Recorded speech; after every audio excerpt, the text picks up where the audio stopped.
नमस्कार दोस्तों, English spoken के इस सेक्टर में आज मैं लेकर के आया हूँ आपके लिए वॉवेल और कॉन्सोनेंट किसे कहा जाता है या क्यों कहते हैं। वॉवेल को वॉवेल क्यों कहा जाता है, कॉन्सोनेंट को कॉन्सोनेंट क्यों कहा जाता है। तो आइए देखते हैं। हमें इस बात को समझने के लिए किसी भी इंग्लिश वर्ड का या लेटर का हिंदी उच्चारण देखना पड़ता है यदि हम वॉवेल और कॉन्सोनेंट को समझना चाहते हैं तो। उसके लिए उदाहरण लेते हैं।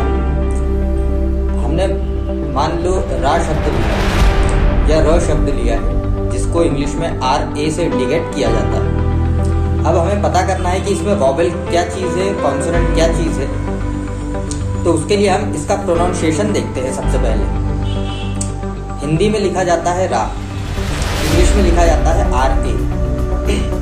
रा शब्द को जब हम तोड़ते हैं दो भागों में तो र प्लस अ की ध्वनि उत्पन्न होती है।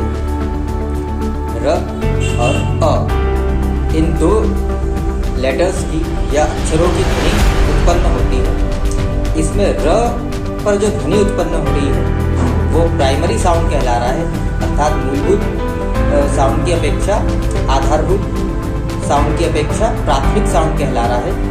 जबकि अ जिसको ए से इंडिकेट किया जा रहा है उसमें बेसिक साउंड उत्पन्न हो रहा है। ये हमने अभी तक देखा है कि यदि हम इसको इस तरीके से संधि विकसित करते हैं या तोड़ते हैं तो उसमें पहले प्राथमिक ध्वनियाँ निकलती हैं, फिर आधारभूत या मूलभूत बेसिक ध्वनियाँ निकलती हैं।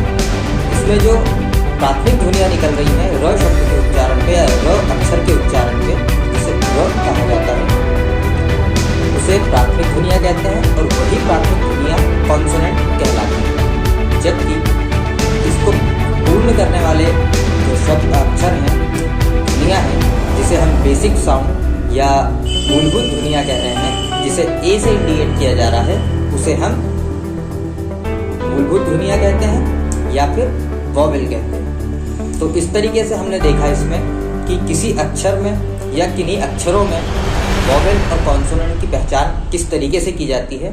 तो सबसे पहले काम ये करना है कि उसके हिंदी उच्चारण को तोड़ लेना है दो भागों में। उसमें जो प्राथमिक ध्वनियाँ निकल रही होंगी वो कॉन्सोनेंट्स कहला रही होंगी और उसमें जो बेसिक ध्वनियाँ निकल रही होंगी, मूलभूत ध्वनियाँ निकल रही होंगी, उन्हें हम वॉवेल कहेंगे। तो आज के लिए फिलहाल इतना ही। आप देखते रहें सिकंदर्स वर्ल्ड। मैं मिलता हूँ आपसे नए वीडियो में, तब तक के लिए नमस्कार।